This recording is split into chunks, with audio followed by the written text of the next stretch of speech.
राधे राधे हरे कृष्ण। यहाँ जुन देखाइराखेको छु यो यहाँ मैले के देखेँ अरे लोक सुशीला मोटर प्राइभेट लिमिटेडमा आएको छु। यहाँ विद्युतबाट चल्ने अथवा ब्याट्रीबाट चल्ने स्कुटरबाट लिएर गाडीसम्म भ्यानसम्म मैले क्यामेरा घुमाइदिएर पनि दिनुहुन्छ। हाम्रा यहाँ चाहिने प्रोपाइटरहरू अथवा यहाँ के भनौँ हजुरलाई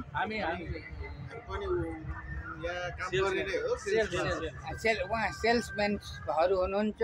उहाँहरूसित सम्पर्क राखेर तपाईँहरूलाई ग्यारेन्टीका साथ जुनसुकै सामान पनि अथवा भनौँ स्कुटी धेरै स्कुटी बाइक धेरै क्वालिटीका छन्। मैले क्यामेरै घुमाइदिन्छु एकपालि। यतातिर ठुल्ठुला गाडी पनि हेर्नुहोस् त, यतातिर पनि छन्। यिनी पनि सबै चाहिँ ब्याट्रीबाट चल्ने। राधे राधे हरे कृष्ण। आउनु होला, सम्पर्क गर्नु होला। राधे राधे।